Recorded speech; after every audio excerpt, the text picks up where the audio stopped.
लगातार बज रही मोबाइल फ़ोन की घंटी से राहुल जाग गया था, लेकिन तब तक फ़ोन कट चुका था। उसने मोबाइल देखा तो सुमन की 12 मिस कॉल पड़ी थीं। पिछली रात ही तो वे दोनों काफ़ी देर तक फ़ोन पर ऑनलाइन थे। जब सुमन ने कहा था, मैं आखिरी बार कुछ पूछ रही हूँ, अब मेरे पास कोई और रास्ता नहीं है सिवा खुदकुशी कर लेने के या घर छोड़कर कहीं अनजान जगह जाने के। कम शब्दों में ही बहुत कुछ समझा और समझाया जा रहा था। फ़ोन रखने के काफ़ी देर बाद भी राहुल को नींद नहीं आई थी। ना जाने कब उसकी अभी 1 घंटे पहले ही आंख लग गई थी। उसने सुमन को कोई ऐसी वैसी हरकत ना करने को कितना समझाया था, तो क्या सुमन ने सचमुच? राहुल यह सोचकर ही घबरा उठा था। उसने नंबर डायल कर दिया। दूसरी तरफ सुमन थी। राहुल, मैं अभी तुम्हारे पास आ रही हूँ, सब कुछ छोड़कर।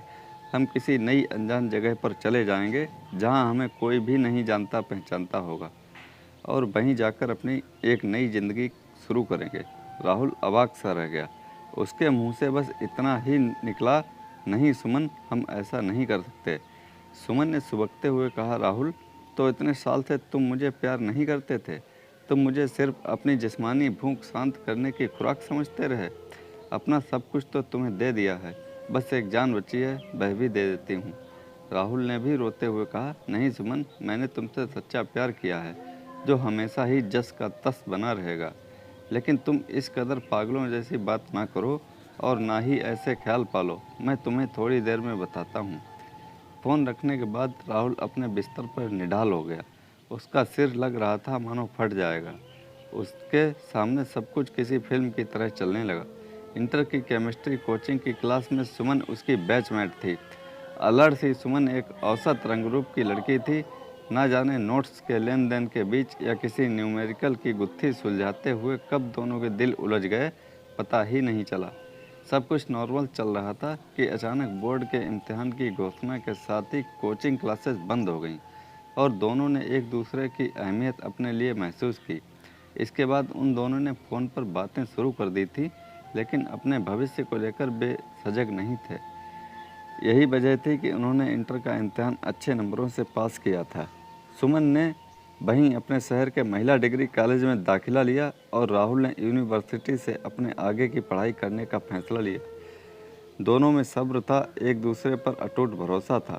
फिर भी कभी कभार वे दोनों 2-4 दिन में चोरी छिपे मिल लिया करते थे। अब तो दोनों ने एक दूसरे के घर आना जाना शुरू कर दिया।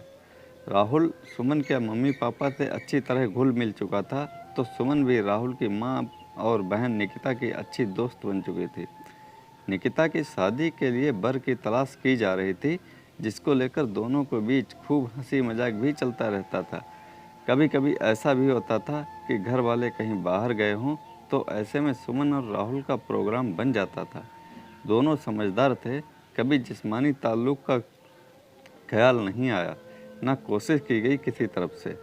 मगर वह कहते हैं ना कि इस उम्र में इतना उतावलापन होता है कि सब कुछ जान लेने की जल्दी रहती है। ऐसे ही कोई दिन था जब उखड़ी उखड़ी सांसों के साथ सुमन राहुल से मिली थी। उसके उठते उभार और सूखे होंठ देखकर राहुल को लगा कि वह प्यासी है, और राहुल के होंठ उसके होंठों से जा मिले। इसके बाद तो वह सब कुछ हो गया जिसे शादी से पहले गलत माना जाता है। बात आई गई हो गई। जहां राहुल को इसका पछतावा था, वहीं सुमन को सब कुछ सौंपने का सुख महसूस हो रहा था। आजकल राहुल बहुत सुकून में था, क्योंकि उसकी बहन निकिता की शादी तय हो चुकी थी और लड़का ओएनजीसी में एक अच्छे पद पर था। शादी चूंकि रिश्तेदारी में ही तय हुई थी, इसलिए दहेज का ज़्यादा दबाव भी नहीं था। तभी भैया की पुकार सुनकर राहुल का ध्यान भंग हुआ।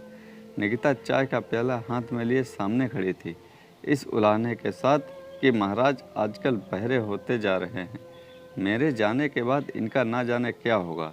आमतौर पर राहुल इसका जवाब पलट के दे देता था, मगर उसने कुछ भी नहीं कहा।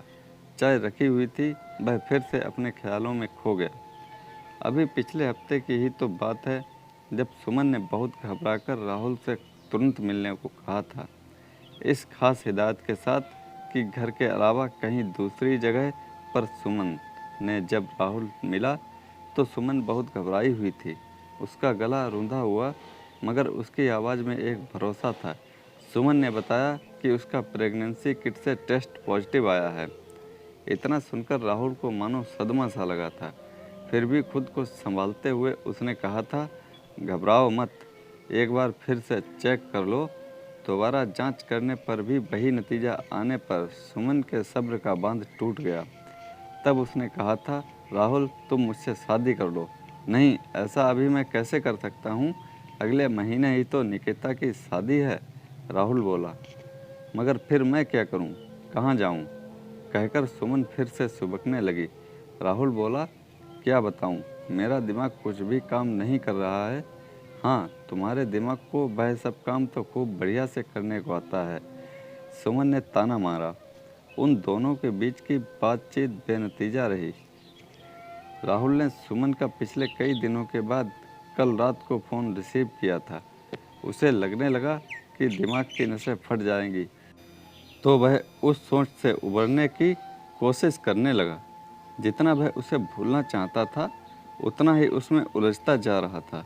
तभी राहुल को रेलवे स्टेशन के पास वाली पुलिया के नीचे का वह तंबू याद आया, जिसका संचालक कोई चिलमबाज था और खुद को खानदानी हकीम बताता था। राहुल को मानो किसी काली अंधेरी गुफा के भीतर से सूरज की कोई किरण दिखाई दे गई। वह दिमागी तौर पर अचानक बहुत हल्का फुल्का महसूस करने लगा। तुरंत ही वह वहां से समस्या बताकर एक पुड़िया लिए हुए सुमन के घर पहुंच गया। औपचारिक बातचीत और चाय की चुस्कियां लेते हुए राहुल ने वह पुड़िया सुमन के हाथों में पकड़ा दी और इशारे इशारे में उसके सेवन के लिए भी उसे समझा दिया। पढ़ी लिखी सुमन के दिमाग में कई बार ऐसे किसी झोला छाप से ली हुई दवा के इस्तेमाल ना करने और दिल में समाज और परिवार के लोगों को लेकर ऊहा-पोह मचती रही, पर आखिरकार समाज का ही डर जीता और सुमन ने उस पुड़िया का चूरन पानी में घोलकर पी लिया। रात होते होते सुमन को खून आना शुरू हो गया।